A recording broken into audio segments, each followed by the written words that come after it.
Hello Maya, welcome to cine Puchakaya. ఇప్పుడు మన review movie name వచ్చేసరికి హౌస్ మేట్స్. ప్రెసెంట్ అయితే ఈ మూవీ జీ5లో స్ట్రీమ్ అవుతుంది. తెలుగు లాంగ్వేజ్లో అవైలబుల్గా ఉంది. తెలుగు డబ్బింగ్ వచ్చేసరికి పర్లేదు, బాగానే ఉంది. ఇంకా మూవీ యొక్క ఐఎండిబి రేటింగ్ వచ్చేసరికి 8.2 ఉంది.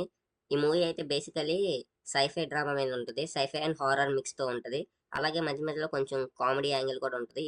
ఇంకా స్టోరీ విషయానికి వచ్చేస్తే రీసెంట్గా ఏంటంటే ఒక కపుల్స్కి లవ్ మ్యారేజ్ అవుతుంది. లవ్ చేసుకుని మ్యారేజ్ చేసుకుంటారు. వాళ్ళు ఏంటంటే ఒక ఇంటిని కొనుక్కుంటారు. ఆ కొనుక్కున్న ఇంట్లో వాళ్ళకి జరిగే సిచ్యువేషన్స్ ఏంటి, వాటిని వాళ్ళు ఎలా ఓవర్కమ్ చేశారు అనేది సింపుల్ స్టోరీలే. ఇంక ఈ సోదంతా మాకెందుకు, మా మూవీ ఎలా ఉందో ఒక్క ముక్కలో చెప్పమంటారా? నాకైతే పర్లేదు. అంటే మోస్ట్లీ ఏంటంటే మీరు ఎప్పుడన్నా ఇలాగ సిమిలర్ స్టోరీ లైన్స్, అంటే I mean parallel time lines and కొంచెం టైం రిలేటెడ్ మూవీస్ ఏమైనా వాచ్ చేస్తుంటే మీకైతే ఈ మూవీ నచ్చకపోవచ్చు. ఐ మీన్ యావరేజ్ కనిపించవచ్చు. లేదు మాకు ఇలాంటిది ఏం లేదు, ఈ జానర్ స్టార్టింగ్ మాకు ఇలాంటివి చూడలేదు అని అనుకుంటే మాత్రం ఈ మూవీ అయితే మీకు నచ్చిద్ది. మూవీ ఏంటంటే ఫస్ట్ హాఫ్ అనేది చాలా బాగుంటుంది. అంటే నార్మల్గా కొంచెం హారిఫిక్ వేలో తీసుకెళ్తారు. అంటే కొంచెం హారర్ ఎలిమెంట్ మిక్స్ అయ్యి ఉంటుంది. అదేంటంటే కొంచెం మూవీ ఒక 30 to 40 minutes వచ్చేదాకా మనకి అర్థమవుతుంది. అంటే నార్మల్గా ఇప్పుడు ఫస్ట్ చూసి మనం చెప్పవచ్చు ఏమవుతుంది అనేది. దాని తర్వాత నుంచి మూవీలో ఏంటంటే ఆ సస్పెన్స్ అనేది వాళ్ళు సరిగ్గా మెయింటైన్ చేయలేకపోయారు. మూవీ త్రూ అవుట్ మొత్తం నార్మల్గా మనం ఏదోటి గెస్ చేసుకుంటానే ఉంటాం. మనం ఏమైతే గెస్ చేస్తామో అది అక్కడ అలాగే ప్లేస్ చేస్తారు. ఏంటంటే మన గెస్సింగ్స్ అనేవి ఎక్కడ రాంగ్ అవ్వవు. అక్కడ నాకేంటంటే కొంచెం మైనస్ అనిపించింది.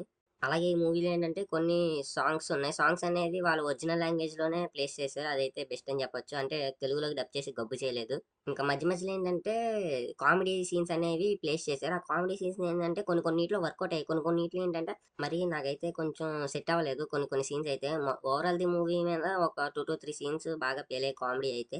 మిగిలింది మొత్తం ఈ మూవీకి క్లైమాక్స్ అనేది చాలా బాగా డిజైన్ చేశారు.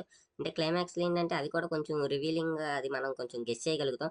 ఓకే. ఇది కాకపోతే ఇలాగా అన్నట్టు. ఇంకా క్లైమాక్స్‌లో ఏంటంటే movie through out the emotion అనేది చేంజ్ అవుతది. క్లైమాక్స్ ఏంటంటే కొంచెం ఎమోషనల్‌గా ఉంటది. సెకండ్ హాఫ్ అనేది ఏంటంటే కొన్ని కొన్ని చోట్ల మనకి కొంచెం భయం కలిగించేటట్టు ఉంటది. అంటే నెక్స్ట్ ఏం జరుగుతుంది? ఏం జరుగుతుంది? అని. ఇంకా ఈ మూవీని ఫ్యామిలీతో చూడొచ్చా అంటే ఓకే. ఇందులో 18+ కానీ, అడల్ట్ కంటెంట్ గానీ ఏది లేదు. ఫ్యామిలీతో అయితే హ్యాపీగా చూడొచ్చు. ఎంజాయ్ చేయొచ్చు ఫ్యామిలీతో. అలాగే ఈ మూవీ యొక్క రన్ టైమ్ వచ్చేసరికి 2 hours 9 minutes అలా ఉంది. Simple movie. నార్మల్‌గా డ్రాగ్ అంటూ ఏం లేకుండా టైమ్ పాస్ ఫ్లిక్ అయిపోద్ది.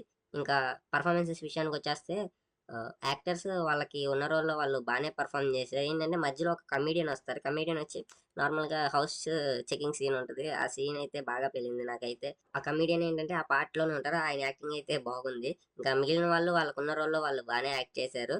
ఒకవేళ మీరు ఈ మూవీ చూస్తే మీకు ఎలా అనిపించింది? And thank you for watching this video.